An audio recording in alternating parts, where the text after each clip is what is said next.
Welcome to the China Show. I'm Yvonne Man with David Ingles. You're looking at live pictures of the White House this evening where President Trump is set to deliver his primetime address. Yep, that's happening at the same time as this market sell-off. Taiwan is coming online. TSMC dropped overnight. Earnings were out post the close. As you can see, Japan is set for a correction. We're looking at TSMC. We're looking at Kioxia, and also very separately to that over the next 2 hours. In a few minutes, we'll get President Trump. We'll also, we did get, of course, state media in China confirming that Chinese President Xi Jinping is also set to speak at the World AI Conference. Yeah, the two presidents are going to be on this hour, next 2 hours or so. So certainly it's going to be one to watch. Let's go to Washington and bring in our Bloomberg Balance of Power co-anchor Joe Matthew on what to expect from President Trump from moments away, stepping into the podium. Joe.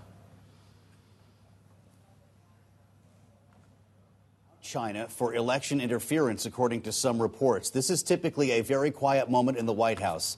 Seconds before the president speaks, technical crew is reviewing details, making sure the prompter is loaded with the script, and the president will be speaking from the East Room of the White House. We're told he will talk for 20 to 25 minutes. But what will he say? Press Secretary Caroline Leavitt telling reporters today that he will seize on the issue of election security and may, in fact, present new evidence to challenge the results of the 2020 election. We're going to bring you now live to the White House and hear this speech unfiltered with the President of the United States live now on Bloomberg TV and radio. Good evening. Before we begin, I'm proud to report that our country is safer, stronger, and far wealthier than it has ever been before. We are doing great. Less than 2 years ago, we inherited an economic and social disaster. After the worst inflation in 48 years, the wide open borders with millions and millions of people pouring in from all over the world, including criminals of all types, and 11,888 murderers, many of whom killed more than one person. We had transgender for everybody, men and women sports, crime ravaging our cities, and the whole world was laughing at us as a nation, but not anymore. 2 years ago, our country was dead.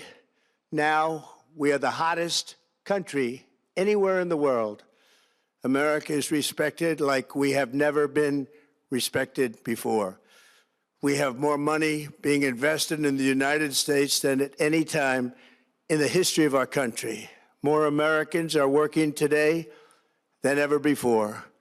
This week, it was announced that inflation saw the largest monthly decline in more than 6 years. Just happened. It was just given out. The media reported it, and we accept it. The best in 6 years. The tax cuts in our great, big, beautiful bill are saving hardworking families thousands and thousands of dollars, like with the provisions, no tax on tips, no tax on overtime, and no tax on Social Security for our great seniors, along with the interest deduction on a loan used to purchase a car, but only if that car is made in America, and a 100% expensing for our job-creating businesses. Our stock markets are at their highest point in many years, but we can actually say of all time.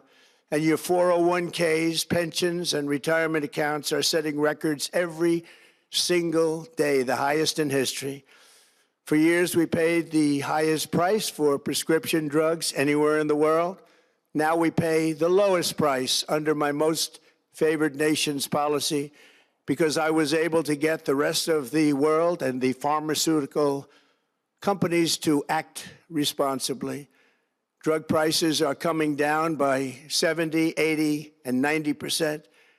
TrumpRx.gov, this will ultimately reduce the cost of health care. You have to go to TrumpRx.gov and take advantage of it. But the cost of health care is coming way down because of what we've done with prescription drugs. And with Trump accounts, every child in America now has access to a tax-free investment account to save for their future. Billions and billions of dollars are being invested, put in by companies and individuals to take care of our children so that at age 18, they will have potentially hundreds of thousands of dollars in their account, and they'll get off to a great start in life. So for that, go to trumpaccounts.gov and sign up your child or any child who'd like to sign up. Our previously wide open borders have been transformed into the most secure borders in the history of our country, with 0 illegal aliens being admitted to the United States in the past 14 months. That is 0. Nobody thought it was possible. We had the worst border in the history of our country, and now we have the best. Crime is plummeting nationwide, with the murder rate at its lowest level since 1900, or more than 125 years ago. We're making a record investment in our armed forces, and we have the strongest and most powerful military by far anywhere in the world. I built it during my first term, and unfortunately, we're forced to use it now. We won in Venezuela, which is now working with us to produce millions and millions of barrels of oil. We are likewise winning big in Iran, and you will see the fruits of that labor very, very shortly. America is back and doing really well, but we still have a major challenge that must be urgently addressed, because no country can be great without fair and honest elections. You have to trust your country, because if there can be no trust, there can be no greatness. And that's very simple. No trust, no greatness. For many years, I've called for bold, swift, and decisive action to protect the integrity of America's elections.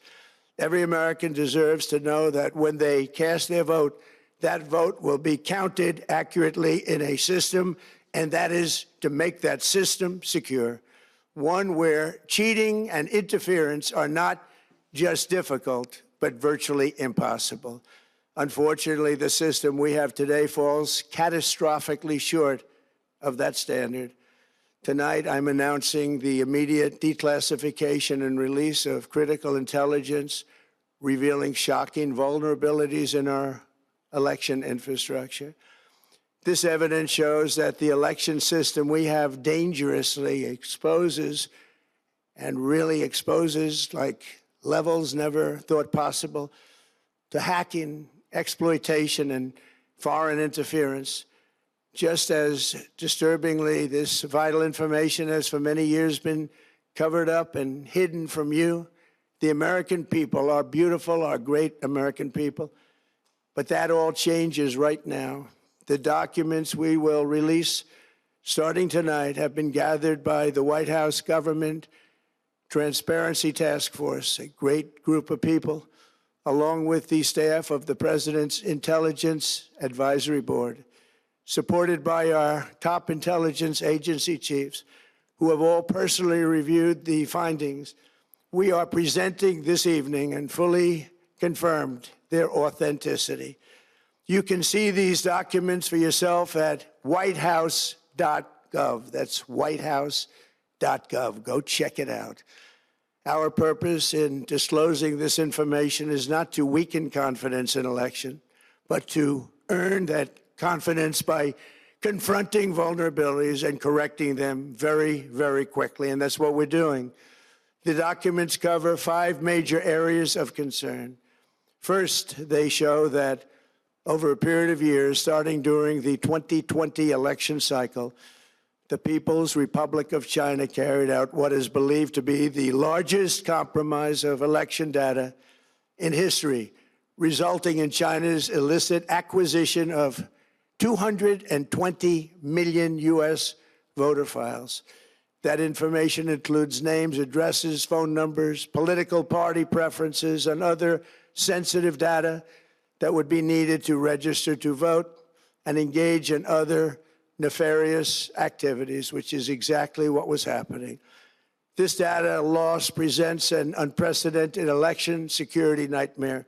The intelligence even shows that China assigned a data exploitation unit specifically to this new project.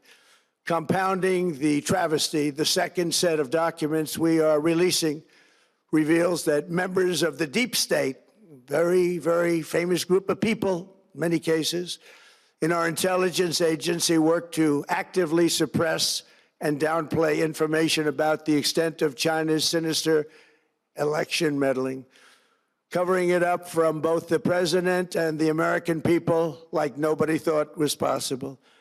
U.S. spy agencies began learning about the compromise of voter registration files in 2020 when they discovered that tens of millions of voter data, think of that, tens of millions of voters' data in 18 states have been bought, stolen, or hacked by China.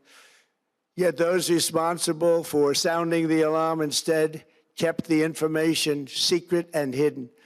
They did not disclose to me as president or to anyone else, and to the best of our knowledge, they did not inform Congress. In fact, all they kept saying is, this is the most secure election in the history of our country, a standard, very pat line that was divvied out to say. The cover-up of this colossal security breach is even more disturbing in light of the additional information showing that China engaged in other election-related activities to undermine my first administration and our 2020 campaign. They did not want, and they just didn't want it. They fought like hell not to have it, Donald Trump, to win, and for good reason. As the documents we are releasing show, CIA reporting explicitly stated, and I quote, in mid-2018, the Chinese Communist Party's policy was to leverage all domestic and foreign elements that were opposed to the U.S. president in an effort to reduce the U.S. president's votes and make him resign or prevent his re-election. Isn't that nice?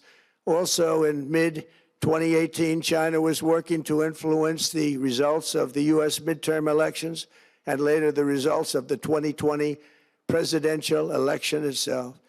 Separately, in mid-2019, the Chinese government's strategy against the United States was focused on undermining domestic confidence in the U.S. president. They wanted to just make you sound like your president wasn't so hot, when actually your president has done a great job, and they did everything possible to do exactly that. Going on, this document says, and this is by the CIA, the strategy included efforts to use Chinese contacts with big U.S. companies to influence U.S. business leaders to turn against the President of the United States of America. The Chinese government sought to identify U.S. journalists who had reported negatively on the U.S. president and pay them large sums of money to write more negative articles about him, as many as they could, and they didn't care what they said. The Chinese government wanted U.S. president to lose the next election, and the reason they wanted me to lose is because they knew I was wise to them, charged them billions and billions of dollars worth of tariffs, and built the strongest military anywhere in the world. We have the strongest military anywhere in the world. These are exact quotes from the CIA reporting. The name of the person doing the quote is now under review, but it gets even worse. Raw intelligence obtained by the FBI in 2020, yet buried by rogue bureaucrats, stated that China's activities even included an attempt to manufacture illegal ballots for Joe Biden. Documents show that during this period, dozens of significant CIA and NSA reports about China's election targeting were kept out of the presidential briefing. These were briefings I would get almost every day. Everything was kept out that was of importance. One email among intelligence analysts admitted that they had, quote, deliberately massaged the presidential daily briefing to withhold information regarding Chinese activities related to the election. Another official inside the FBI wrote that she was running, quote, a shadow government, unquote, to keep intelligence about China's election meddling from becoming known and to keep it away from the honorable press. Other officials who witnessed such efforts perceived the motivations to be blatantly political. Recently, we found significant numbers of burn bags in formation, and this is a group of bags that were used to destroy information given by President Barack Hussein Obama to be burned. It was supposed to be burned. These bags were supposed to be at a different level by different people, incinerated and checked, but it never happened. Maybe we got lucky. We believe this was not done on purpose, but rather through gross incompetence of the people that were supposed to burn the bags. But the findings are stunning. Today, I'm asking the Office of the Director of National Intelligence, the Department of Justice, the FBI, and the CIA to investigate how and why such crucial information was hidden, to fire those involved in the cover-up, and to file criminal charges, if appropriate, against these people. Yet concealing China's meddling was only the beginning. The third set of documents we are releasing proves that for many years, Americans were blatantly lied to about the security of our election infrastructure, including electronic voting machines and ballot counting systems. Dishonest, almost all. They're vulnerable and they're easily compromised, and people within our government knew that. Tonight, we're publishing a series of previously classified U.S. intelligence community assessments and other reports proving that our government has long known these machines are extremely exposed to attack. As one assessment states, we judge that the United States adversaries, including at a minimum Russia, China, Iran, North Korea, as well as non-state groups, have the capability to compromise U.S. election infrastructure.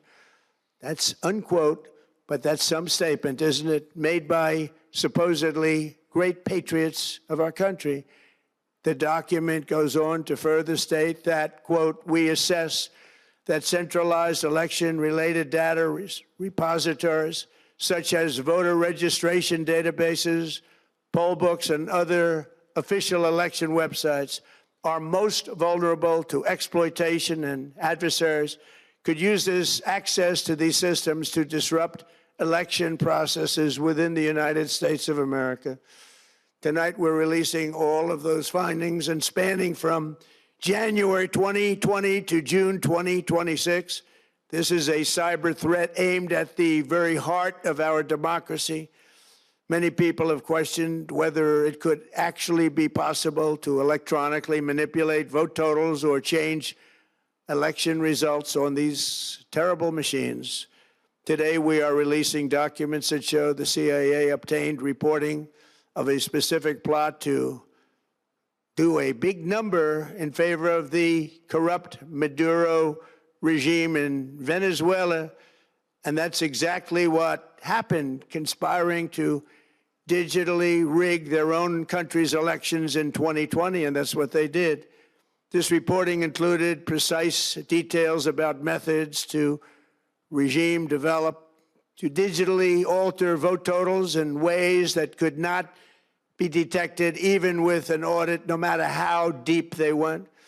This intelligence underscores why we must take urgent action to ensure that our own system can never, ever be hacked or compromised like it was in the past. The fourth set of documents reveals that even when significant evidence of fraud has been detected, it has been buried and covered up. Among the disclosures tonight are FBI files detailing evidence of alleged fraud by a large-scale voter registration operation in Michigan. In 2020, Michigan State Police raided a Democrat Get Out the Vote organization, corrupt group in Muskegon. And we're so concerned by what they found. They were just so concerned, they couldn't believe it, actually, that they contacted the FBI in Detroit. The documents state that some canvassers admitted to FBI agents that they signed voter registration forms in other people's names, submitted fraudulent registration for people who did not exist, and received gift cards tied to their number of applications that they produced. In other words, it was pay, play, and cheat. The FBI agents working on the case believe that crimes were committed, yet the Biden Department of Justice slow-walked the investigation and killed it. Tonight, I'm asking the FBI director to ensure that the matter is fully investigated and to work with the Department of Justice to prosecute those responsible for any crimes. Finally, to reveal just how vulnerable our elections continue to be, we are releasing the results of a stunning investigation by the... Okay, we're just coming out of this live primetime address of the U.S. President. In case you're joining us right now, some astounding headlines are coming through here from the White House. According to the U.S. President, China attempted to manufacture ballots for Joe Biden. He says that China meddled in the U.S. elections, and they have released documents. It's on the White House website, I believe, currently, if you want to read about it. Our team is ready to unpack so far what we know so far about what's going on. Joe Matthew is with us, and also joining us is our managing editor for international security and economics, Nick Wadhams. Joe, let me start with you. You've been listening in to what the president has said. Again, this is quite rare that he does this primetime live address at this time of the day. Suffice to say, something did stand out to us, but your key takeaways here, Joe. Well, look, we didn't know going into this exactly what posture the president was going to take, but this is a remarkable series of statements from a president of the United States to denigrate the election system in this country as anything less than secure, announcing, as he said, the immediate declassification of materials he says are from the United States intelligence community, proving vulnerabilities in our election infrastructure. And as you just mentioned, David, China's alleged involvement in the 2020 election. He said China acquired 220 million U.S. voter files, that very famous groups of people. Many cases, he said, in our intelligence agency worked to actively suppress and downplay information about the extent of China's involvement.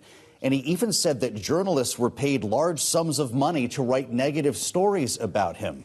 He referred to raw intelligence obtained by the FBI in 2020, saying China's activities even included an attempt to manufacture illegal ballots for Joe Biden. And this is what I want to mention quickly. There was a lot of concern that the president, in fact, would reach for so-called raw intelligence that had not been corroborated and therefore not released by the intelligence community. This is something that Jim Himes, the Democratic congressman from Connecticut who serves on the House Intelligence Committee, talked about in a guest essay in the New York Times. He said they could declassify unsubstantiated reports from a human source about rigged elections. The reality is raw intelligence collection is full of things that are not true.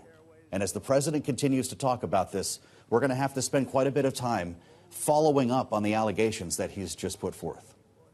Yeah, Nick, maybe you could chime in here on some of these allegations, right? Democrats have, even said before this speech that, this is a missed opportunity for President Trump to use a primetime address like this to bring up past grievances, but to directly accuse China of meddling in elections from a few years back. I mean, this is quite rare, Nick.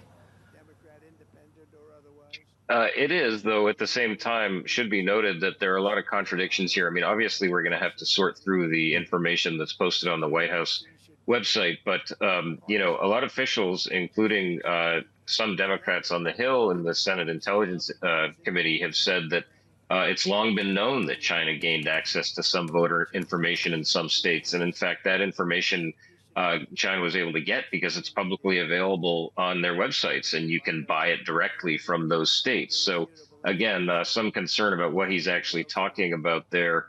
There also was an intelligence report released by the Director of National Intelligence, Trump's Director of National Intelligence, John Ratcliffe, who is now the CIA Director. In 2020, he issued a report essentially saying they found no indication that China really tried to interfere in the election process. There was a dissent there saying a public dissent that was included in that report, with some intelligence analysts disagreeing and saying that they felt China had played more of a role than the intelligence community finally assessed. But, this was a debate that was very much aired at the time and was put forward by Trump's own intelligence community. So when he says in this speech he's going to fire people who allegedly misled and misguided him about the extent of Chinese involvement, in some cases he's going to be pointing fingers at some of his own appointees from his first term. Joe, let me bring you back in. And it's important to note, as you both have already, Joe and Nick, that there's a lot of work that needs to be done to go through these documents, fact check, and for the sake of argument, let's take them at face value. Joe, help us understand the timing. Why is the president doing this now? Just over 2 months from now, he's scheduled to meet Chinese President Xi Jinping in Washington. The midterms are also coming up shortly after that. Does the timing have anything to do with the content of what he is currently saying, Joe? Well, his critics would certainly say so. And look, President Trump probably would as well. He's talking about the midterm election cycle that we're in the middle of and the results that we're all going to be reviewing in November. And of course, we do know that history has the deck stacked against Republicans in an off-election cycle as Republicans run the White House and both chambers of Congress. And look, we've talked a lot about this. This has been an election cycle that has led many to believe Republicans could lose the House, if not the Senate, and we can go into the reasons why. The president, according to his critics, is trying to lay down kind of a smokescreen here to be able to question the results once we get to November, but also to address his own legacy. He has long said, and has never said other than the fact that he believes he won the 2020 election. And it appears that he is trying to shore this up with the help of Bill Pulte, who is his director of national intelligence on an acting level, and has been a personal loyalist to President Trump and was feared by many in Washington that he might start to dig up kind of information like this. As Nick said, though, and as you referred, David, we're going to have to put a lot of time into these documents. They have been posted publicly here. But the timing is also peculiar, as the president is trying to sell something called the Save America Act, which would require voter ID, and is a pet cause of his. There are not the votes for it here in Washington. But some think he's trying to lay down groundwork to make the case to pass that bill. Nick, you've covered China for many years. Yeah. I'm wondering how do you think Beijing is reacting to some of these headlines that are crossing in this primetime address from the president? We're just 2 months away from this trip that she's supposed to make to D.C. Well, it's really interesting because we've been talking to some officials and analysts who say essentially that Chinese officials may be getting some concern and potentially even cold feet heading into that Xi visit precisely because of this issue. And in some ways, it may confirm some of their fears that China hawks in the U.S., those voices within the administration on the outside, would essentially ratchet up the China pressure heading into the midterm election. And that's not something that Xi Jinping would want to wade into so quickly. I mean, and it really is a sort of fascinating dichotomy because on the one hand, you have President Trump openly expressing his affection and admiration for President Xi. He said so many times. He heralded the visit to China as a huge success. They've also talked about trying to extend their trade truce, so that's obviously been very rocky. But then trying to sort of paint himself as the victim of a grand election conspiracy. So it's not even clear to me that he's able to reconcile those two things himself. But you can be sure that this is something that China is not going to want to see itself in the middle of. I would suspect maybe a sort of an attempt to downplay it because they really want to focus on the trade truce and potentially making the Xi visit a success. But, you know, in the end, there is no way Xi Jinping is going to come to the United States if he feels like he's walking into an anti-China maelstrom that this speech may touch off. Yeah, I believe the dates for that late September, Nick, September 24, 25, if I'm not mistaken. Coincidental also that, the Chinese president is actually scheduled to make a speech separately at the World AI Conference taking place at some point over the next a few hours or so. So certainly we'll be watching for that very, very, very closely. It's also worth pointing out it wasn't just China that was brought up. Russia, North Korea. Nick, my question here, follow-up to you is, what do we need to be watching in as far as changes to foreign policy is concerned? Very, very short term, Nick. Well, I mean, I think you will see a lot of the anti-China sentiment step up in the United States, though, of course, in some ways it's hard to see how it could really get any more severe. But, the one issue, of course, is that China has so many levers to pull against the United States economically in terms of rare earths. I mean, there are so many things that it could do to disrupt the supply chain. And the contrast is really interesting. You have President Trump looking backwards, essentially, to 2020, raising these concerns and essentially pointing the finger at his own officials for allegedly keeping the truth from him. You have, as you mentioned, Xi Jinping talking about the future of AI. You know, there are a lot of people in the United States who want President Trump to be thinking about the future of AI and to be really setting the agenda there and not letting Xi Jinping set that agenda. So I think you are going to see some of President Trump's advisors try to push him off this heading into the midterms to talk about the economy, talk about Iran, talk about other issues. But there again is this very strong anti-China faction that is going to push the president very hard. And in some ways, this is really just evidence of that. I do expect China's response to be relatively muted publicly, but there are a lot of levers they can pull economically to make President Trump feel the economic pain. What a Friday morning here in the Asia Pacific it's shaping up to be. Who would have expected this? Team, thank you so much. Joe Matthew there, our Balance of Power co-anchor and our managing editor for International Security and Economics, Nick Wadhams. It's worth pointing out a couple of things. We just heard that speech and really quite astounding accusations coming through there out of the White House. Number two is that the Chinese president is set to speak, of course, at the World AI Conference this Friday at some point over the next hour or so. And number three is the sell-off we're seeing across equity markets related to what's happening in chips. And it's also worth pointing out that as President Trump spoke, could be related to what he said. We've yet to verify this. U.S. equities, equity futures are at session lows. VIX futures have also punched slightly higher by a few degrees over the last 15 minutes or so. So markets are really feeling it as we speak. Risk assets. Yeah, you got to wonder, right? This is with Korea shut for a holiday. So in a way, who knows what would happen if Seoul was open here right now. But certainly this is one thing that you're watching out for here, which, in some ways, there's this whole kind of fears of a China 3.0, right? This prospect of the CXMT listing has really, in some ways, roiled a lot of the picks and shovels and really the chip space in general here. So still a lot of questions about whether we have trimmed enough of that froth. Right now, TSMC, those earnings were actually solid. Yeah. But it was the guidance, the higher spending here than previous forecasts that did spook investors out there that perhaps, there are lingering questions about the durability of this AI trade now. But yes, that's why you are seeing the TAIEX substantial losses here right now, followed by what we're seeing in Japan. I think we talked about Kioxia, chips like that basically have halved their market value here. Down 50%. So certainly there's... From the peak, not today. From the peak, not today, sorry. We have to stress that. Your mainland boards are looking like this right now. Not as bad, you could say, in terms of the pain, but we are still seeing here losses of 1.25% on the CSI 300. Wow. You are feeling the pain in Shenzhen, though. Chinex is down close to 3%, and it is the chips. No surprise there, where we are seeing the likes of Capricorn Tech lower by more than 3% right now. Shanghai crude is still quite elevated. When you take and rack up the gains that we've seen across oil prices, it's more than 10% for WTI Brent this week, given some of these new fresh strikes that the U.S. has launched against Iran. And so certainly that continues to be one sort of story right now. You are still seeing some, the consumer space still looks okay. Huiyao, Medea Group, there has been some rotation to these very unloved sort of sectors here as well.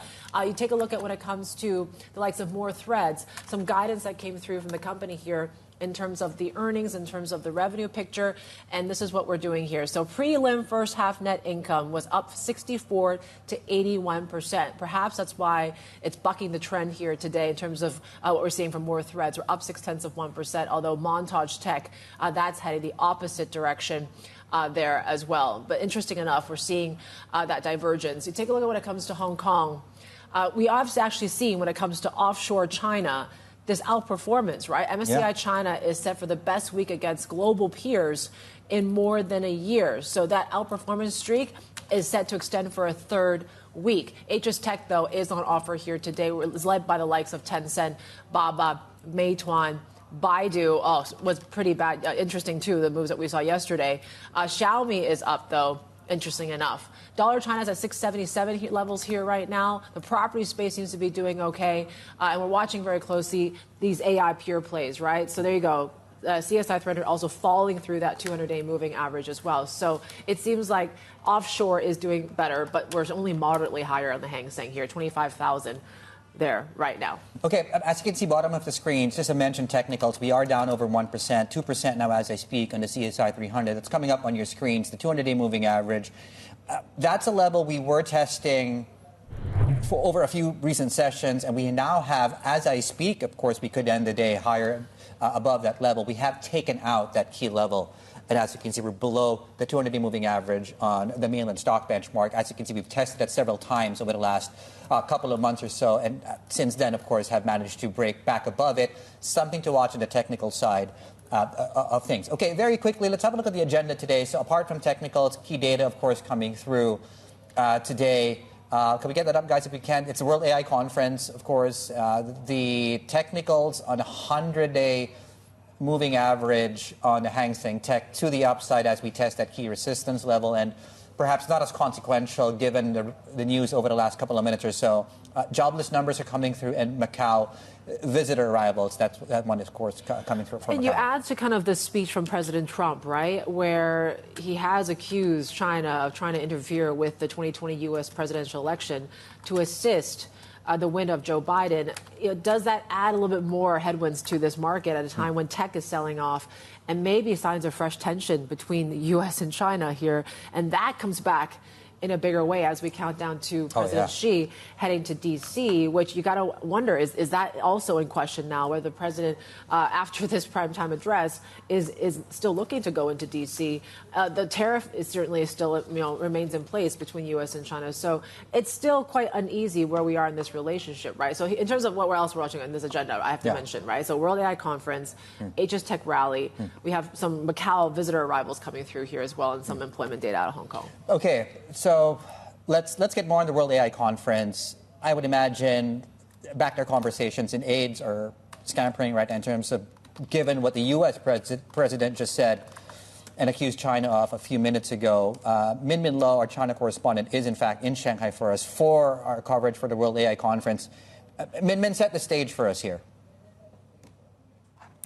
Yes, Dave, you really feel like you're in the middle of something important because President Xi is in town, and for the first time in 9 years, President Xi himself is gracing the World AI Conference. In the last 2 years, it was Premier Li who attended, so this really upgrades the status of this conference, and it shows you the priority that the government is placing on AI development, and they want to use this conference as a global benchmark to really set the tone for global AI trends. And so there are thousands of people attending, ranging from industry representatives to venture capitalists and even government officials as well, because you have the Cambodian Prime Minister, the Thai Prime Minister, the Kazakh President also attending this conference. And last night, some 29 countries had signed on to be part of this World AI Cooperation Organization, and that just gives China yet another platform to influence rule setting when it comes to global AI. Okay, it's been very interesting to hear what he has to say. Tell us about the new tech, right? What is being showcased at the WAIC this year, and what really stood out to you? Yeah, I went to the WAIC venue yesterday. It was not yet open to the public, so some of the participants or the companies were still setting things up. But it was really interesting. There are at least 300 global product debuts that will be taking place at WAIC. So just to give you a teaser, you have Minimax, for example, expected to unveil a third generation of their AI model. You have Huawei expected to unveil a new computing cluster with over 8,000 inference chips. And here I have joining me here is the Manycore CEO as well, who will be unveiling their new product. So we have Victor Huang here, Chairman and CEO of Manycore. I know you'll be unveiling a new product. Tell us more about that. Yeah, we released Luxville for this year based on our own model, Spatial Gem. We released a new version of Spatial Gem for spatial intelligence. It can generate the 3D world by text or images. We are going to benefit just many different domains like the filming that will be released Luxville. Then we also use this new model on different domains like the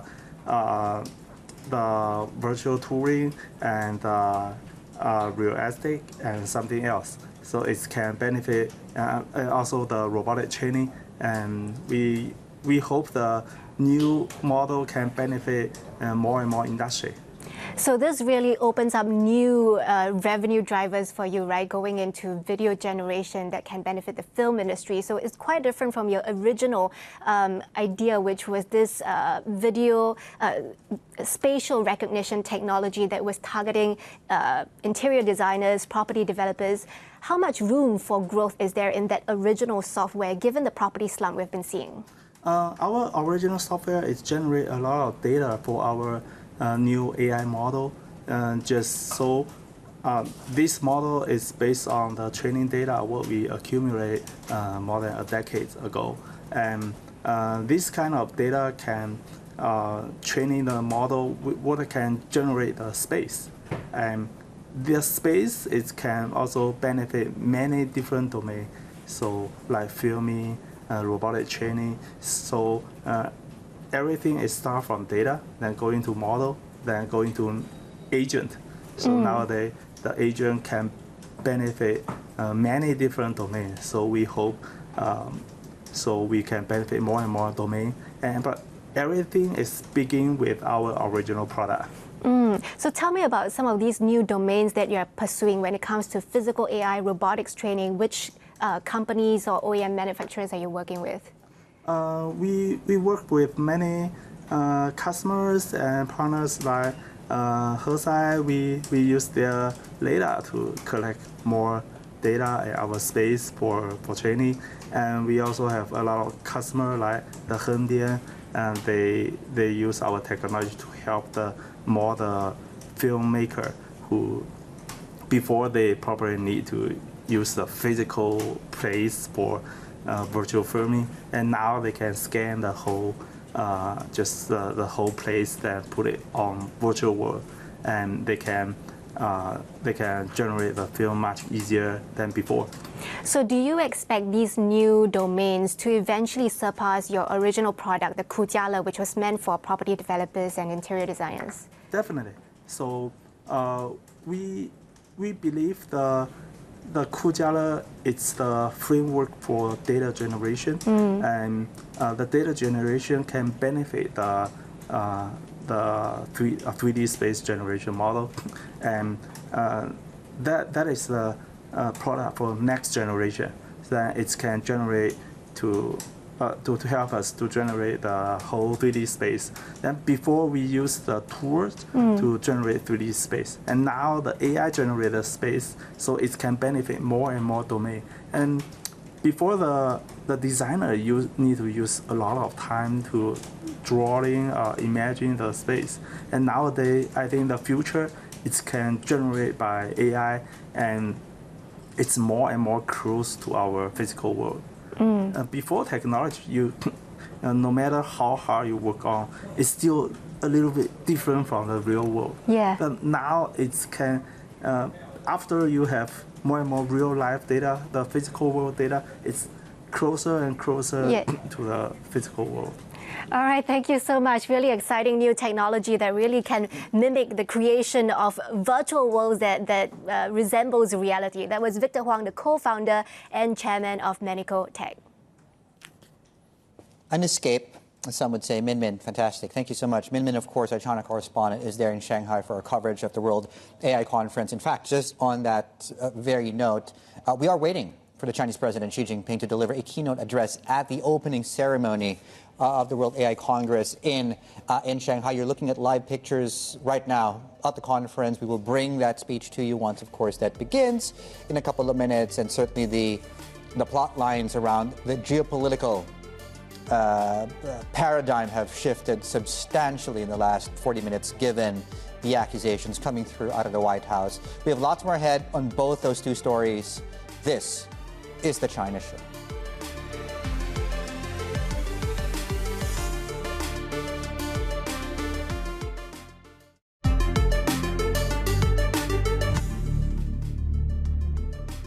Over a period of years, starting during the 2020 election cycle, the People's Republic of China carried out what is believed to be the largest compromise of election data in history, resulting in China's illicit acquisition of 220 million U.S.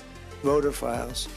That information includes names, addresses, phone numbers, political party preferences, and other sensitive data that would be needed to register to vote.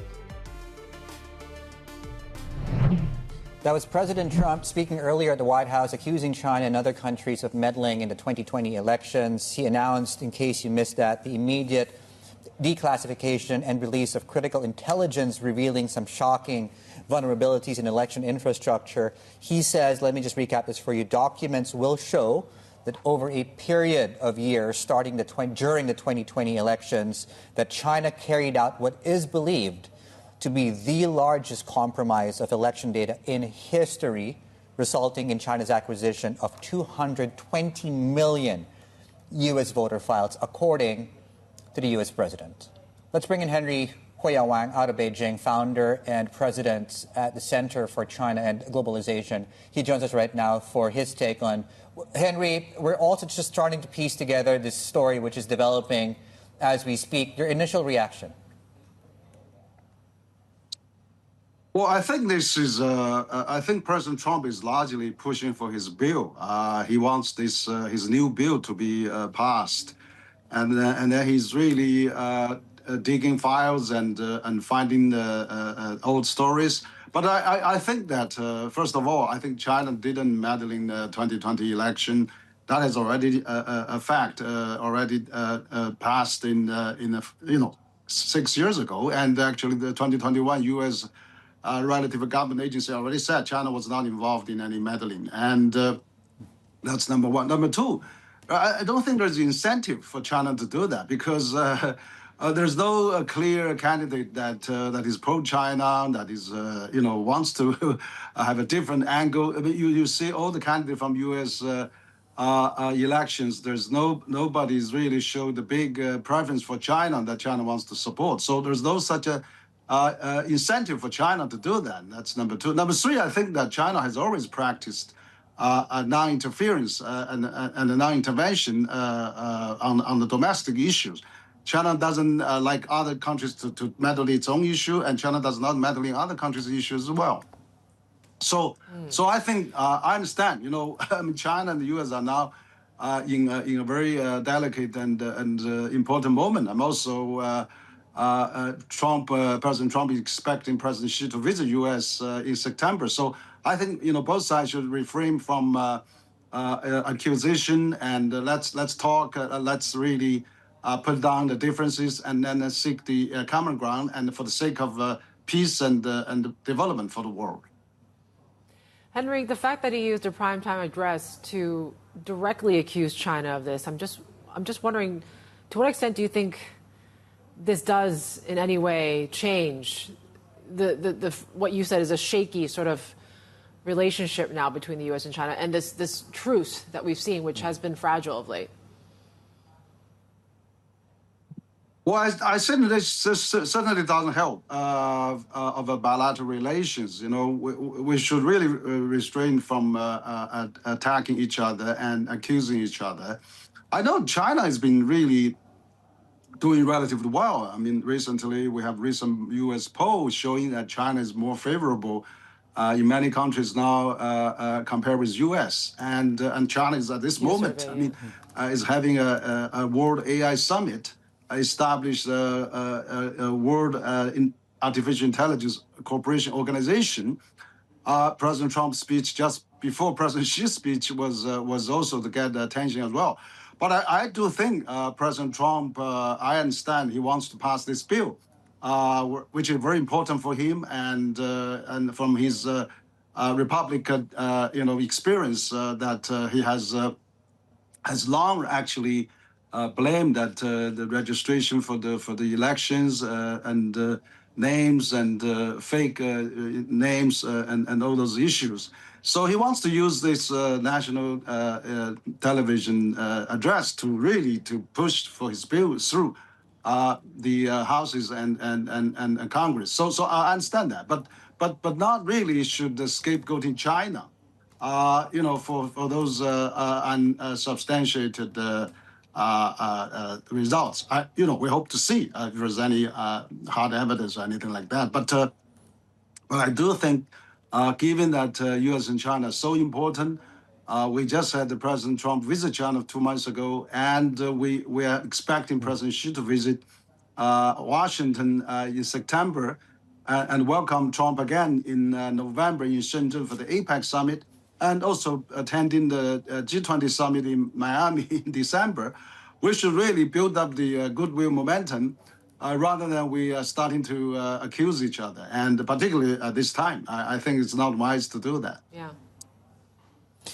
Henry, to your point, I mean, there could be a domestic agenda, and the address was addressed to a domestic audience. Do you think China will, in fact, might even not respond to this? And what expectations should we have in terms of waiting for a Chinese response here, Henry? Well, I think that I'm not representing government. I'm not a government official. But what I can see is that I think there's some accusation we already heard in the past. And China Foreign Ministry spokesperson has already repudiated and has responded already. So that has been already, there is also a response in the past. I'm sure there could be another response from authorities in China again. But basically, what I want to say from an observer of a close observer of China-U.S. relations, and also again for the really person who cares the China-U.S. relations, I think that we had this very good momentum that since President Trump's visit, recently, and we are expecting a high-level visit full time this year. So I understand also Trump is busy with his war in Iran and many other things. There's ups, downs, and there's a lot of things happening. So I think U.S. and China should work together for those bigger issues, global issues like Iran war, Ukraine war, and many other issues. So I think we should really seek the big interest rather than finger point at each other. Henry, we're going to leave it there, but thank you so much. Henry Huiyao Wang, their founder and president at Center for China and Globalization here. In terms of markets, we continue to track this sell-off here right now. And yes, these AI pure plays are certainly seeing quite a bit of pressure. Look at Zhipu, we're lower by close to 13%. Minimax also down some 7%, as of course this sell-off in Asia continues. This fresh wave of chip selling that we saw overnight, where the SOX index was down some 4%. The TSMC results were not enough to satisfy investors here, despite some pretty decent results there. And yeah, we saw that SK Hynix ADR also fell some 14%. So there, live pictures outside there. I believe this is Shanghai. We're about to hear possibly from the president. Yes, and as we await, of course, the Chinese president, Xi Jinping, local media have confirmed and said that he is set to speak, of course, at the AI summit that's taking place there in Shanghai. Just to get you guys updated, of course, on this is taking place against the backdrop of two things. One is a chip sell-off on the AI space, specifically on that. And second, of course, this new plot twist coming through out of the White House in the last hour or so. And whether or not that the latter will be addressed at the speech has yet to be seen. But, of course, the agenda of the speech and conference itself is really AI, technology, and everything in between. We'll have more, of course, coming through there. And I believe that is Wang Yi, the foreign minister, already envisioned there. With lots more ahead in the second hour of the China Show. Stay with us.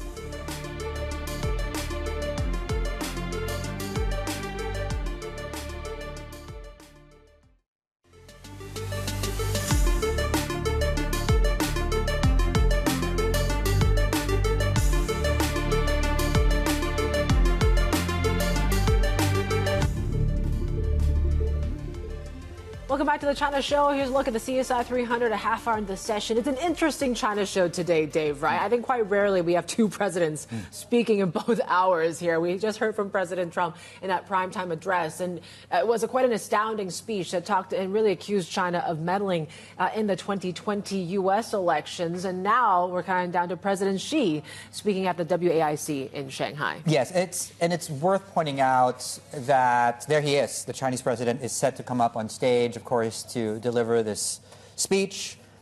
It's worth pointing out that this is not scheduled in response, of course, to what the U.S. president just did. Whether or not, of course, that is addressed directly or indirectly is yet to be seen. But then again, this is a separate agenda, and as far as AI is concerned, and everything in between. Now, again, that just simply complicates what could be the tone and texture of that speech. Also, but related to this, is the AI conference is taking place against the backdrop of a chip sell-off that is gaining a lot of momentum. We saw a 4% drawdown on the Philly index overnight. We're closing in on frankly, a technical bear market, but we're still up 110% on that from 12 months ago. We are down close to 20% from the peak. Japan is set for a correction. Stocks like Kioxia, for example, are down over 50% from the recent peak. If Korea was open, that would have added to the mess today. But yes, it's shut to different consequences. Yeah, because yesterday they also talked about halting the new listings of these single stock leverage ET products, right? ETPs to curb market volatility, right? So tighter restrictions in some ways to try to tame the volatility and maybe to really kind of I mean, the retail sector certainly has been gone from, getting a roller coaster of emotions, I'm guessing, here in the last couple of weeks. Just given that, is the whole momentum story behind us for Asia, given that there's a lot of lingering questions, right? TSMC, in terms of those earnings, did deliver, raised spending, and it was not enough to boost sentiment. So certainly that's one telling sign of where we go from here, possibly. Yeah. So in fact, let's have a look at where we are. TSMC, okay, we are tracking the ADRs lower, double-digit declines, of course, across some of the other AI plays as well. Oil prices obviously very much in focus still, given the sort of month that we've actually had there, and as far as oil is concerned. So we have been hovering in and around 84, 85 the last 72 hours or so. Yes, we are closer to 85, 90 in fact, than we are to 70 just 3 weeks ago. So this is adding, of course, to some of the premium being built into the markets and risk appetite being seeped from it. We are, I believe, just waiting for the Chinese president to begin his speech in Shanghai. And in fact, why don't we listen in to the Chinese president live in Shanghai? Distinguished colleagues and guests, ladies and gentlemen, friends. 70 years ago, a group of young scholars proposed the concept of artificial intelligence for the first time at the Dartmouth workshop in New Hampshire of the United States. In the subsequent 70 years, AI scientists and researchers from around the world ventured into this unknown territory, forged ahead through twists and turns, and made breakthroughs with persistent hard work. 7 decades later today, amid the new wave of AI development, we are gathering by the Huangpu River to discuss how to promote AI globally for the positive, for good, and for humanity. All this makes our meeting highly important. On behalf of the Chinese government and people, I would like to extend a warm welcome to you all.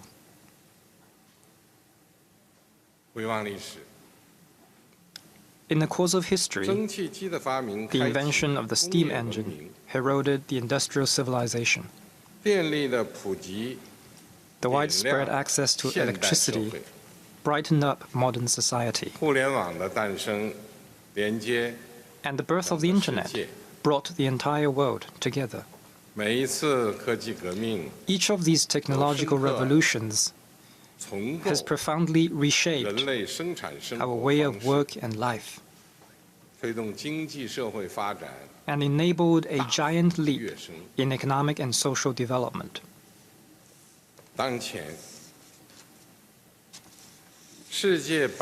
Today, major changes unseen in a century are accelerating across the world. The new round of technological revolution and industrial transformation is advancing at a faster pace.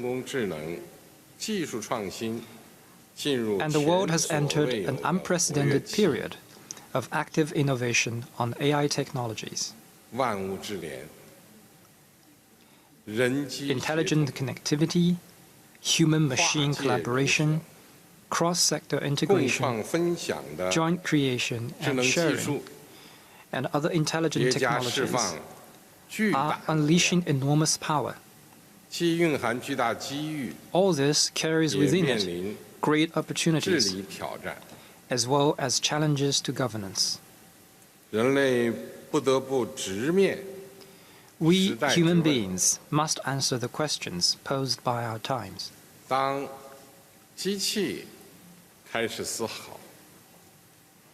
to get along with thinking machines?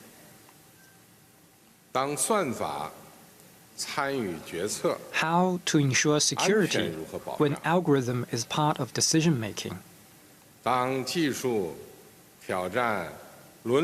How to tackle ethical challenges by technologies through adaptive governance? How to realize AI for all when the divide keeps widening? These questions demand serious consideration and real answers from the whole international community. In China's view, all countries should take a people-centered approach and develop AI for the positive and for good. We should ensure that AI is an important driver for shared prosperity and common security.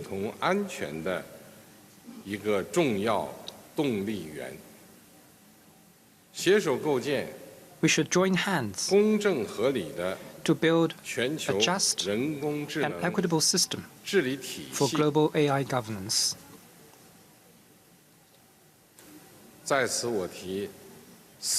To this end, I wish to share 4 observations.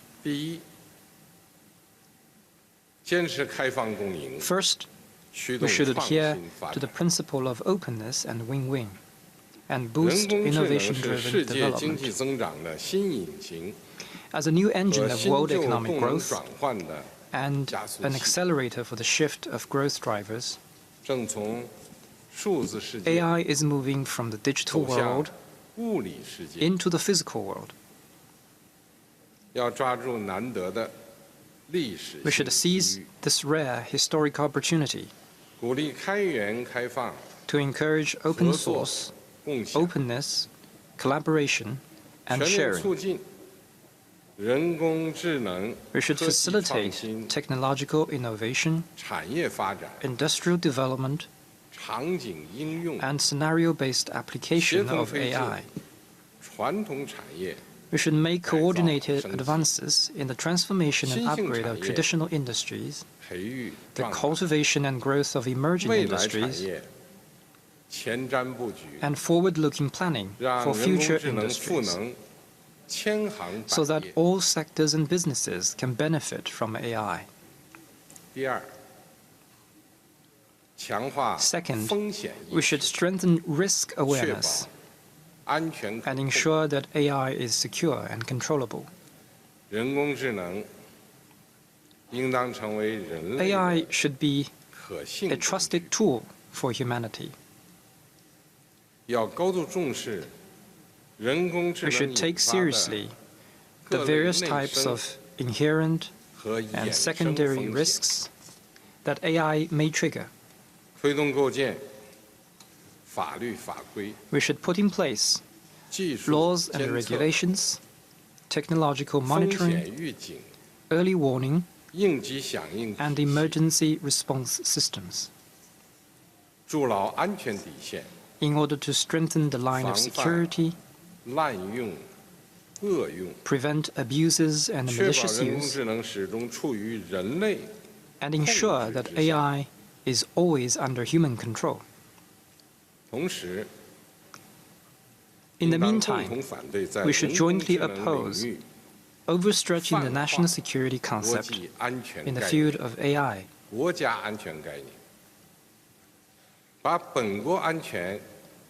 or placing one country's security over that of others.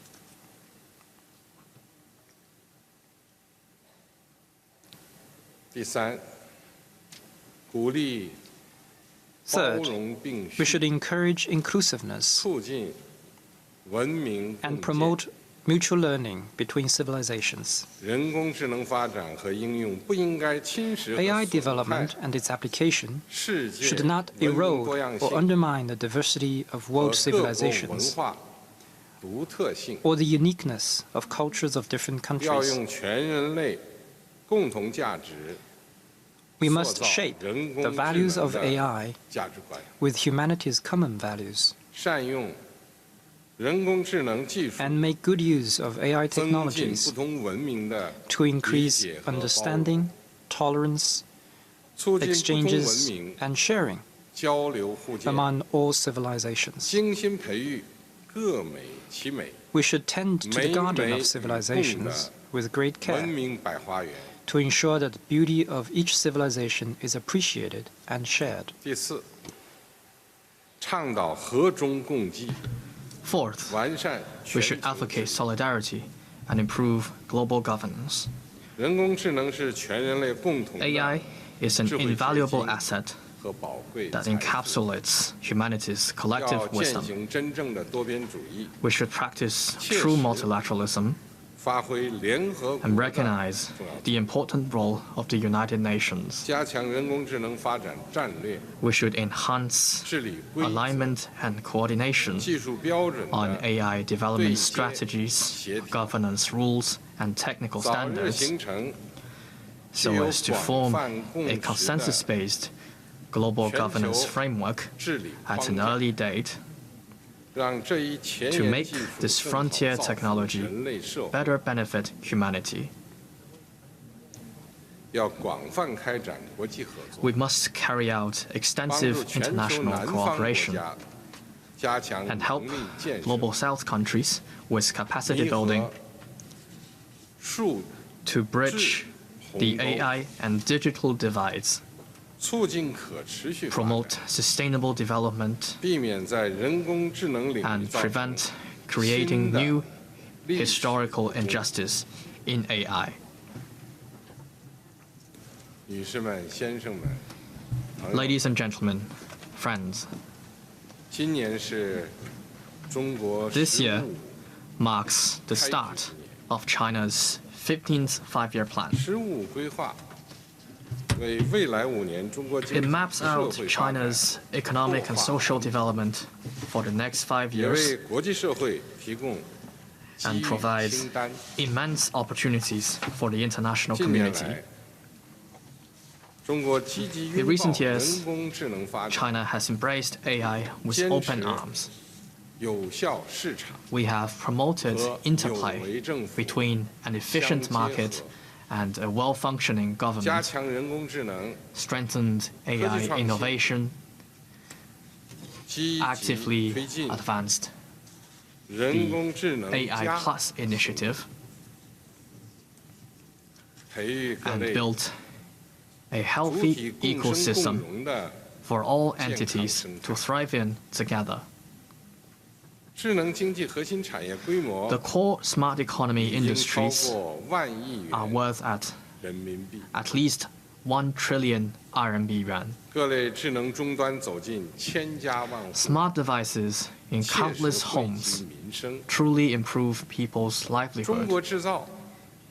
Intelligent manufacturing in China has become another shining hallmark of Chinese modernization.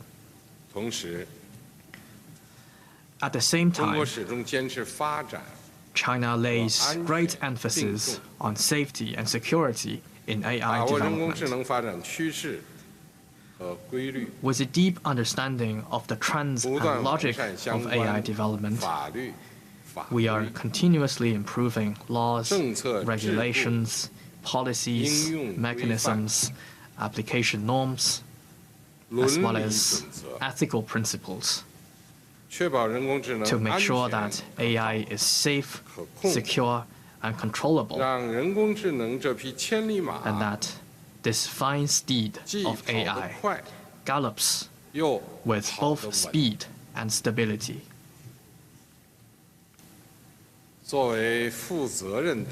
As a responsible major country, China is always committed to providing international public goods relating to AI.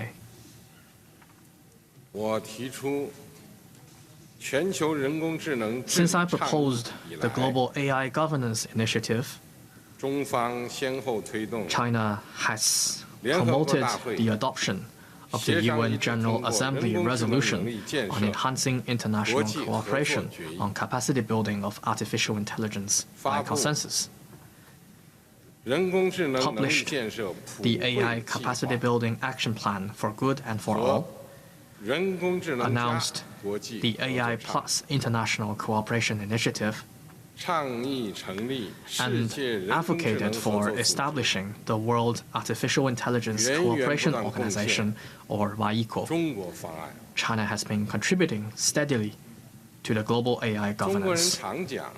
We often say in China, a single string cannot make music, and a single tree does not make a forest. AI development should not be a solo performance by a single country, but a symphony of international cooperation. Thanks to our joint efforts, WAIC has come into being in Shanghai. Our vision from 1 year ago is now a reality.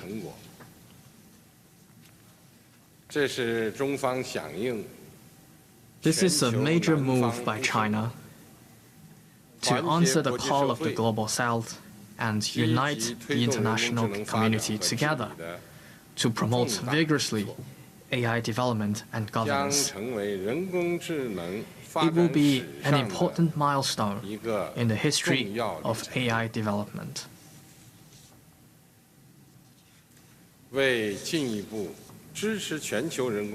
To further support global AI development and to advance global AI capacity building, I hereby announce that in the next 5 years, China will provide developing countries with 5,000 opportunities in AI training and seminar programs. China will develop international AI application cooperation centers with ASEAN, the League of Arab States, the African Union, the Community of Latin American and Caribbean States, the Shanghai Cooperation Organization, and BRICS.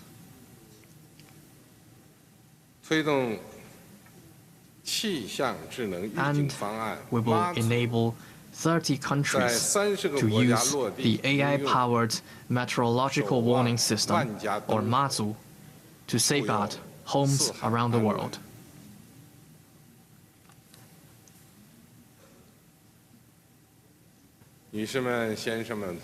Ladies and gentlemen, friends,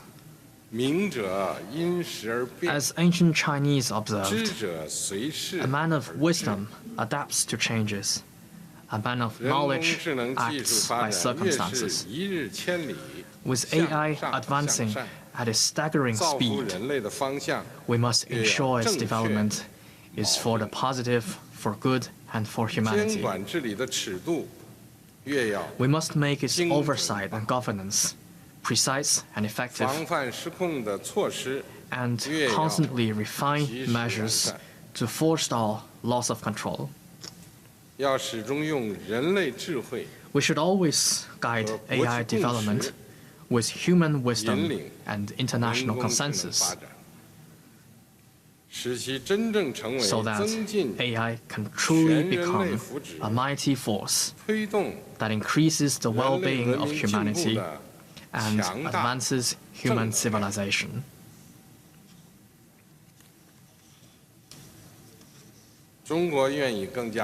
China is ready to be more open take more practical actions, and assume a more visionary perspective. We are ready to work with all parties to seize the opportunities of AI development and meet the challenges, and join hands to create a brighter future for humanity. Thank you.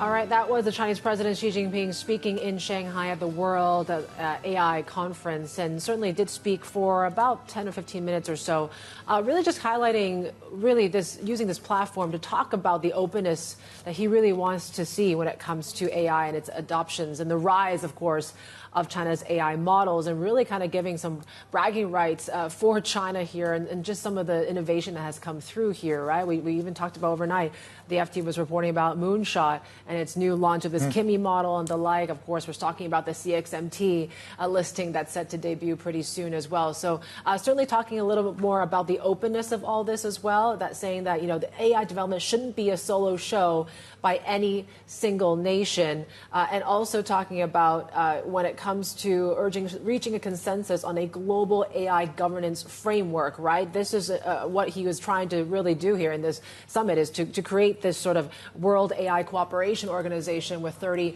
other countries. I want to bring in Minmin Lo now, our China correspondent, live for us in Shanghai.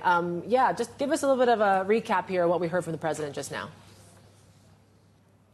Yeah, he spoke for about 10-15 minutes, and really a big theme that he covered was AI governance, right? And as AI continues to develop, he says there are key questions that we need to consider. How do humans get along with machines, and how do you safeguard security when algorithms are making the decisions? And China is advocating for a multilateral approach to AI governance here and putting forward this global AI initiative. It's not a new thing, but he's heavily promoting that and talking about how the fruits of AI really needs to be shared with the rest of the world, that the world needs to bridge that digital divide, and that AI should not become a tech monopoly. And this is really pushing against the idea of those export controls from the US, right, with the US also urging some of its allies and friends like Japan and the Netherlands to match the US export controls. And China is just advocating this idea that there should not be an AI iron curtain. And he also, just yesterday, had some 30 countries sign on to be part of this global AI cooperation organization. And President Xi made some key announcements that China will lead the way to allow some 30 countries to tap into this AI-powered meteorological warning system to safeguard their homes. They will provide at least 5,000 opportunities for training of AI talents from many of these developing nations and countries that belong to the Shanghai Cooperation Organization, the BRICS nations, Southeast Asia, Latin American and Caribbean countries, for example. So really taking the lead here to advance the AI capabilities of the global South. Minmin, just quickly, this was the opening speech, opening remarks. So tell us what's going to go on in the next few days. Yes, it's a very exciting event, obviously. 100,000 square meters of space, exhibition space. It's a record. So I'm getting ready to clock my 10,000 steps in today. It's going to be overwhelming because more than 1,000 companies are participating, more than 300 global product debuts. And just to give you a teaser, we have Manycore on here on the China show earlier talking about some of the new products they're unveiling. Minimax is going to unveil a new generation, third generation of that multimodal model, and then Huawei as well, a new computing cluster at a time when GPU is in immense shortage here in China. The Manycore co-founder was just telling me you have to wait 2 months to get your hands on GPU unless you pay a 20% premium to get it immediately. So that certainly is a supply constraint here as we look ahead to what will be on display, whether we're talking about the hardware front when it comes to chips or the foundational AI models, or of course robotics. There's an entire floor dedicated to that. I was walking around the area. You might sometimes bump into a stray robot or 10 just hanging out and doing their things, doing their dance moves and showcasing their capabilities. Stray robot, I love it. Yeah. It's really distinguishing the robot from the boring people, which is going to be sometimes a key challenge there. Min, good luck. And get those steps in. Min Lo, our China correspondent there, she's got a very, very busy docket ahead. I mean, just speaking of technology, right, it's really, I think, suffice to say, the president appears and gives the keynote speech. Suffice to say that is a policy priority when it comes to China. Joining us here on set is Laura Wang, Chief China Equity Strategist at Morgan Stanley. I believe they do have an overweight, of course, on tech as a sector. So this is as good as it gets in terms of policy support and as clear as they can get. Yes, I mean, it has been a very significant policy priority ever since the publishing of the 5-year growth plan for the next 5 years, starting from 2026, right? So we've always been highlighting that please invest in where the growth will be. If you look at earnings revision trend, the technology sector is actually delivering one of the best earnings upward revision seasons over the last several years. And of course, as you mentioned, the policy priority and the capital market policy support, the funding support, all the resources allocation is now definitely devoted to tech and innovation. So we advise investors to focus on those areas where you will have much, much higher certainty of earnings growth in the next few years. And we kind of talked about amidst all this kind of high-flying, chip stocks in Korea and the like. I mean, we actually have seen China come through with some bit of a recovery in these markets in the last couple of weeks or so. You've been kind of putting a time frame here in terms of August to look at whether this recovery is sustainable. Just walk us through kind of the timeline on why August. Absolutely. So we've been telling investors since May when we published our mid-year outlook that as we get close to August, we think there will be a very nicely set up recovery window for Hong Kong, which had been underperforming the peers year to date or year until the end of June. The reason for us to say this is because we start to see 3 major developments that are going to line up around July, August that will actually help Hong Kong recover.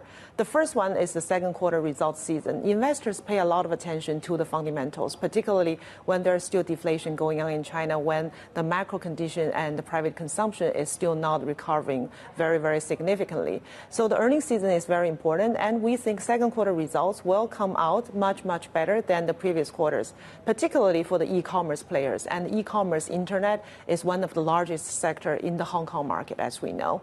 And why is that? Because we think the anti-involution measures put in within the e-commerce space since mid-April had been really, really effective.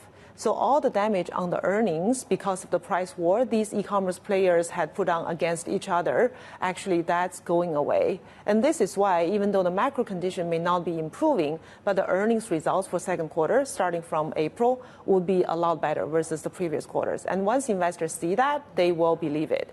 And second reason is that I think I was listening to the earlier remarks about the AI conference and all the new potential model launches, etc. This is exactly what we have been expecting starting from July, that hyperscalers, the large language model companies in China, they will start to more emphasize the progress they have made on the AI front.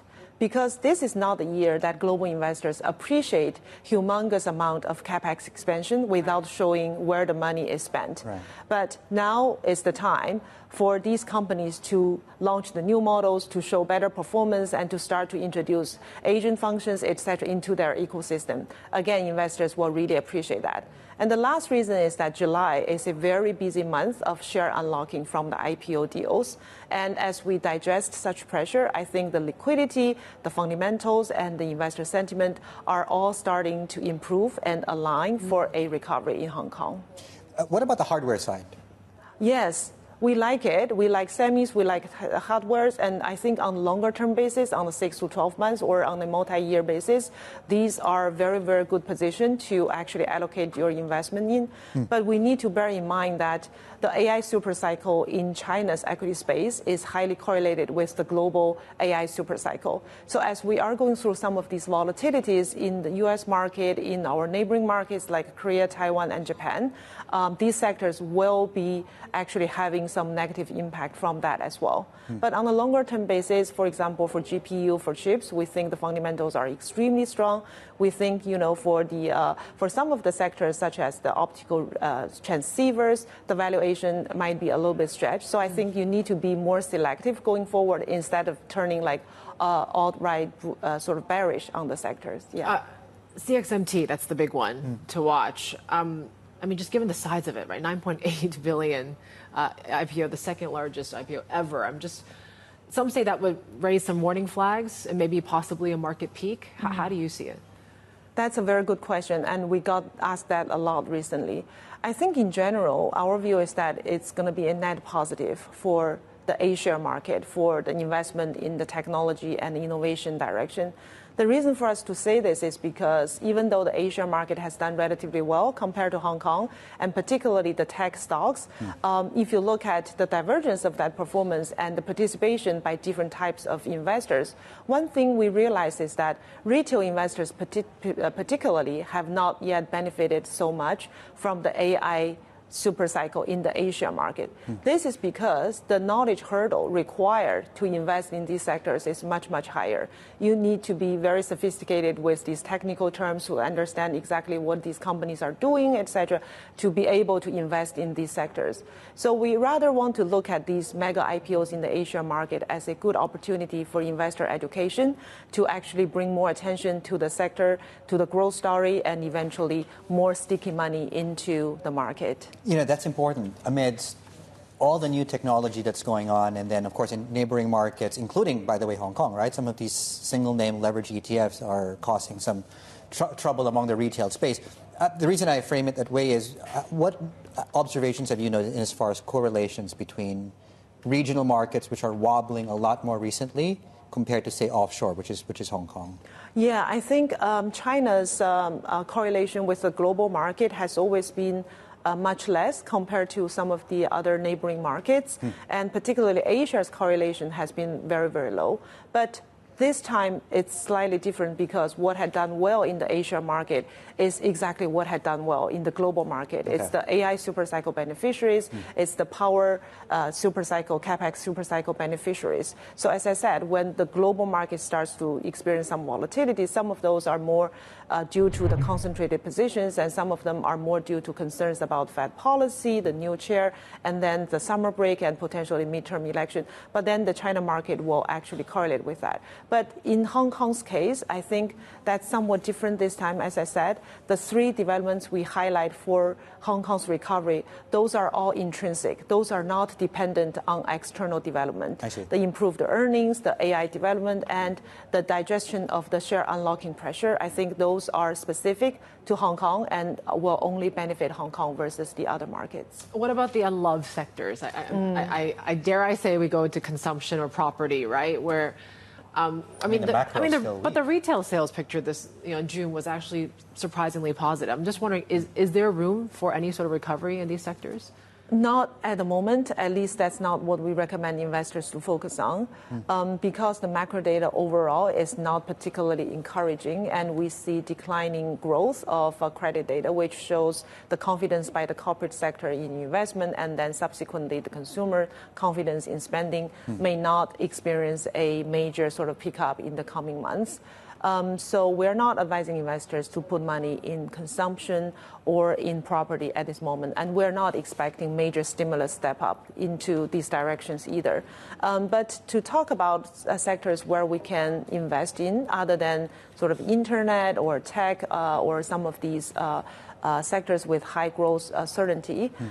We always like insurance. We think insurance offers very decent dividend yield, and it also has this upward growth potential that correlates with the macro story, but particularly the wealth management demand from the Chinese population.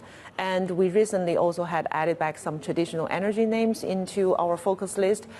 Those actually come in very, very handy with, for example, coal, chemical economics improving a lot as the oil price stays at a relatively elevated level. And they also offer very decent dividend yield. Just to ask you a final question on, you mentioned earnings, and obviously we're coming up on that. Which area or sector do you think we could see higher revisions in earnings expectations after after we hear the guidance from the companies? Yes, I think semis and tech hardware, that's definitely one area where we're seeing a lot of positive guidance. And then internet is another sector where we see actually positive development versus the previous quarters. And then there are other places, for example, high-end manufacturing, where we are seeing upward revision momentum. But I think to our earlier discussion point, consumer is the one area where we are only seeing mixed signals instead of very strong directional trend. Laura, it's great to have you. Laura Wang there, Chief China Equity Strategist at Morgan Stanley, joining us here right now. We are taking a look at when it comes to these markets, and we continue to see quite a bit of selling pressure when it comes to onshore equities here today. CSI 300 is down 2% here. Accuses Tech now leading the charge lower, and now the Hang Seng has now also turned negative in the last 30 minutes or so as well. So, you take a look at the Accuses Tech space, we're seeing massive sort of losses here when it comes to some of these AI pure plays, Zhipu, Minimax here today as well. So, I think I'm not sure what's really sparking it. I guess it is just overall the sell-off that we're seeing overnight in the chip space. Yeah, it's quite substantial, in fact, just the headwinds from overnight, right? So in fact, you broaden out the view across the, and by the way, right, so you don't have cash trading in Korea today. Imagine if that was trading and what the extent to the sell-off we'd seen there. But yes, going into the Japanese lunch break, some of the big decliners, as you can see, 16% TSMC, following really a decent set of results and CapEx numbers. Market's not buying into that as well. And we are off substantially across these benchmarks. Japan and Taiwan down over 4% each. Lots more ahead. This is Bloomberg.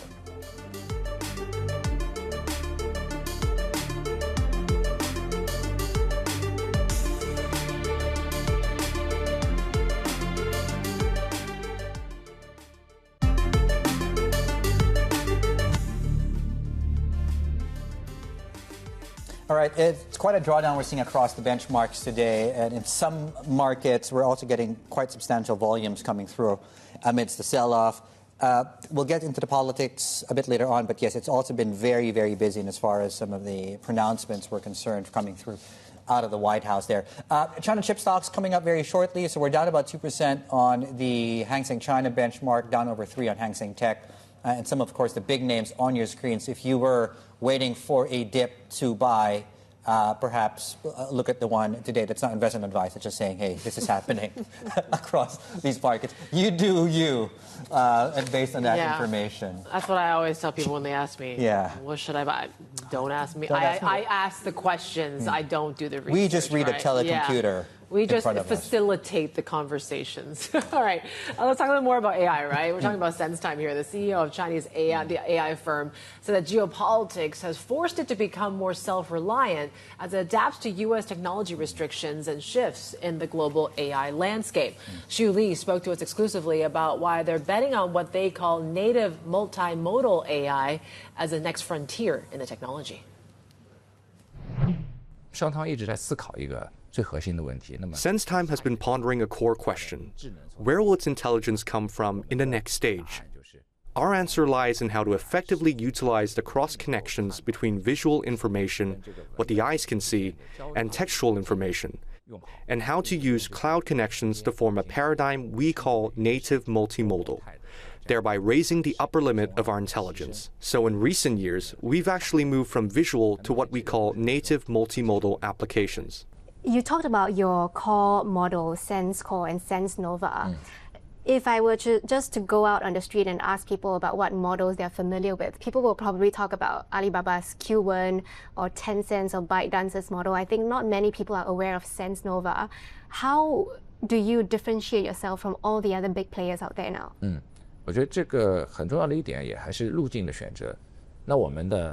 I think a crucial point here is the choice of path.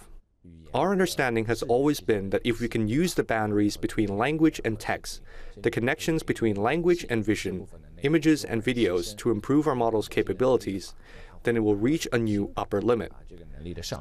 SenseTime is committed to using our strengths, that is vision, to raise the upper limit of our model's capabilities in the next stage. Therefore, I hope that our SenseNova can achieve some breakthroughs within this upper limit of intelligence. What's your profitability looking like based on your current pricing model? Because of the current scarcity of computing resources and the need for optimization, even with significant resource investment, the current pricing and profit margins are very high. Therefore, it can still be considered a very profitable software business. You talk about the strength of your computational capabilities. I know when you started back in 2014, I believe, the export controls were not in place yet, and you were relying on NVIDIA's chips.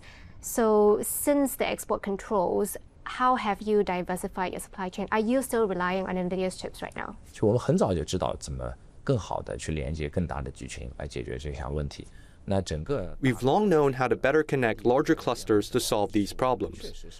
With the changing geopolitical landscape, we've indeed done a lot of promotion of this hybrid business model. We have many domestic GPU partners, and we have accompanied them on their development journey, exploring how to compensate with better software. What is the availability of these domestic GPUs now? If you want to buy them, do you have to wait a long time? Is there a supply constraint right now? To a certain extent, some chips do have supply cycles, but because of the many partners we have, the overall industry development remains relatively healthy. I do want to ask about the geopolitical risk that you're facing, because you've been placed on the Commerce Department entity list, so that restricts your access to U.S. technology. How have you been able to navigate that? What's the journey been like since then? Many years ago, we actually closed our offices in the U.S. Firstly, we felt that geographical factors were unavoidable. For our company, the key is to do what we can do best. We do believe that making such differentiation between tech companies based on geographical proximity is a biased approach and not a very correct path to take. But for us, we will focus on doing what we are capable of. 对公司来讲，公司就做好我们自己能做的。 That was the co-founder, chairman, and CEO of SenseTime, Shuli, speaking with our China correspondent, Min Lo there, on some of their new and fresh endeavors. Okay, U.S. futures on your screens. We're session lows now, I believe, here. Yeah, we are down about 1%. On NASDAQ futures, we're coming off, a 4% decline in chip stocks overnight. It's worse than that when you look at some other parts of the Asian equity market. In fact, Japan futures might just show you that. Taiwan is off 4% over that. Last we checked, at least, yeah, there we go, 4.5%. And yeah, if Korea was trading today, it would probably be doing about the same, if not more. But yes, more in the South Korea story. Yeah, I mean, what came through from that F4 meeting, right? We were really kind of looking forward to it yesterday, is that South Korea is now temporarily halting new listings of single stock leveraged ETFs to curb market volatility. And it follows a surge in the popularity of these funds or ETPs tied to the likes of Samsung and SK Hynix. Let's bring in our Bloomberg Intelligence ETF analyst, Rebecca Sin. She joins us now. Is this going to help, these measures? So the short answer is no. If we look at what other markets have done, whenever they've restricted something, it's actually amplified the problem. And so if we look at China, for example, China had the qualified domestic institutional investor ETFs. And when a few years back, when they had launched the Saudi ETF, they had restricted other people from launching it. And what this did was actually amplify the problem. It created a bottleneck where a lot of investors wanted this product, but not enough demand.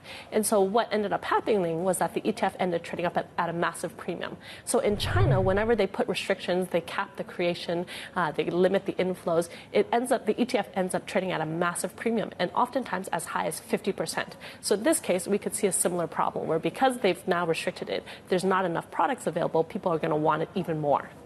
What about tweaking the criteria to get into the product? Minimum deposit requirements, teaching them, investor education. Might that help? So they increased the minimum threshold on this now to $37,000. But what we found was that this was not enough. My colleague Jack came up with the phrase of an ant army. The investors in Korea are like an ant army where they're just piling into this. And so if we look at ETF Connect, they also increased the threshold on this to $69,000. So significantly more. And if we normalize $37,000 versus $69,000 by GDP per capita, China did 5x. And Korea did 0.6x. So significantly lower, so not enough. So if they want to see the like-for-like example, if you do 5x in South Korea, it's roughly $185,000. So they had to have increased it significantly more to have any sort of meaningful impact. Okay. Wow. Okay, just walk us through what flows have been like around some of these leverage SK Hynix The flows ETFs. around SK Hynix has been insatiable. These ant armies are piling into it like no tomorrow. The stock is down almost 40%, and so everyone has been buying the dip. Last week, they launched the ADRs in the U.S., and as a result of that, on Monday, more than 8 ETF issuers have launched the exact same products leveraged into SK Hynix. And the flows into that in the U.S. alone in the past few days has now amassed $183 million. And so if we look at globally, even though the market has continued to go down, flows every single week has been positive. So in the past week alone, $2 billion. In the past month, $6 billion. In the past 3 months, $11 billion. Wow. So overall, huge demand. And if you look at the entire market for all the leverage and inverse SK Hynix ETF, it's now dropped to $16.5 billion. But there's products around the globe, so everyone is piling into this. And even though it keeps dropping, you expect people to be like, oh, I'm going to be a little bit cautious. Investors are talking about, has AI bubble really burst? Are we at an inflation point? Has it become a tipping point? Investors are saying, no, I'm buying this because it's even cheaper than what it was yesterday. Wow. Okay, Rebecca, thank you. Rebecca's in there, our Bloomberg Intelligence ETF analyst. Yeah, this whole 24-hour feedback loop that we talk about when it comes to SK Hynix now that it does list in the U.S. Okay, another corporate news that we're tracking, of course, beyond just SK Hynix. We're still talking about CXMT. The blockbuster IPO is drawing intense interest from retail investors, with the offering 212 times oversubscribed. A filing shows that individual investors placed 9.4 million orders despite a clawback mechanism. The world's fourth largest DRAM maker is seeking to raise as much as $9.8 billion, making it the second largest IPO in China's history. Honda is ending sales of its EVs in the U.S., citing weak demand. The Japanese automaker has told dealers that production of the Prologue SUV, developed with General Motors, will end later this year. Honda says it will instead focus on hybrid and gasoline-powered models in the U.S. while continuing to sell EVs in other markets, but left the door open to a future return. Netflix shares fell in late trade after a forecast a second straight quarter of slower revenue growth. Sales are expected to reach $12.9 billion, slightly below Wall Street estimates. As investors question the platform's growth trajectory, the streaming giant is betting on new offerings like live sports and video podcasts, and also touting a use of generative AI to cut costs and speed up content production. We got plenty more ahead. This is Bloomberg.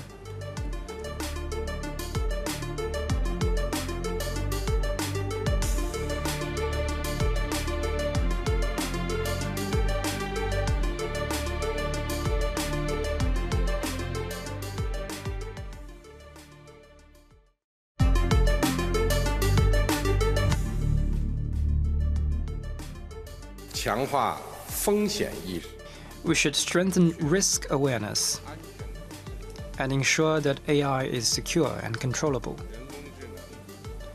AI should be a trusted tool for humanity.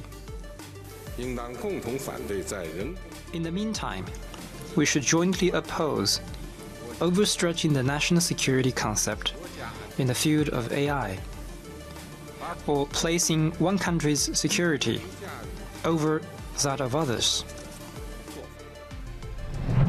Chinese President Xi Jinping speaking earlier at the World AI Conference in Shanghai, really kind of showing this whole openness of really AI and really wanting the world to adopt their models in some ways. And certainly, I think even state media was talking about, it shouldn't be like this oil mindset where you're hoarding data, you're hoarding compute here, but really it should be a free for the public sort of thing, like water. That's how he kind of... Or air. Right? So it's an interesting sort of dichotomy here, given the fact that you have seen this race between, the U.S. and China when it comes to this whole AI. The U.S. itself has always questioned some of these, even U.S. companies that are now starting to use some of these Chinese models as well, like Airbnb, Cursor, for example. But the president here highlighting, why can't we all just share it? It is the path for everyone that they've taken on the open source, right? Yeah. In fact, when you look at some of the labs that are in focus in this specific conference and some of the models that are expected to be released, the question remains, how can they become profitable despite being open source? Yes. Right? It's not really that's not a mutually exclusive reality for both. And I think just to use the broader juxtaposition of President Xi talking about, the open source model of politics, and then you juxtapose that with the other big news that we had in the show today was President Trump and releasing intelligence and a lot of documents that point to, he says, China-related meddling in the recent elections, and really just juxtaposes really the two philosophies when you look at it, when that's how their models are operating or how they're looking at the different strategies that they're taking. But, keep in mind, right, in about 2 months from now, they should be meeting in Washington, the two presidents, and shortly after that, 2 or 3 more times, right? In fact, just on that other top story, let's listen into what President Trump had to say at the very start of our show today. Have a look. Over a period of years, starting during the 2020 election cycle, the People's Republic of China carried out what is believed to be the largest compromise of election data in history, resulting in China's illicit acquisition of 220 million U.S. voter files. That information includes names, addresses, phone numbers, political party preferences, and other sensitive data that would be needed to register to vote.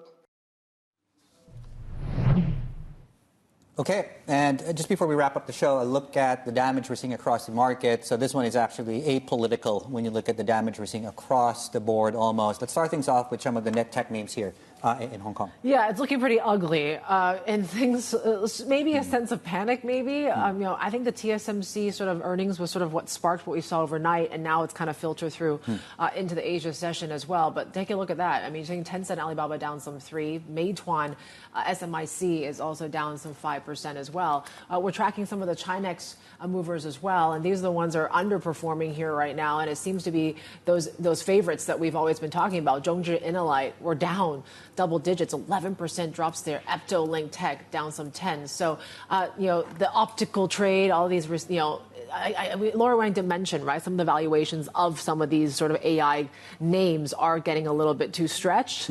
But certainly they're looking at August now as a good time frame for maybe more of this recovery in the Hong Kong market in particular. Yeah, which is what their advice is, right? Look at the Chinese tech names going into this earnings season, because that where risk reward seems to be more favorable. E-commerce in particular, right? If we see signs of these price wars now fading behind us. Well, you do have a dip today, if you believe that story, of course, to buy.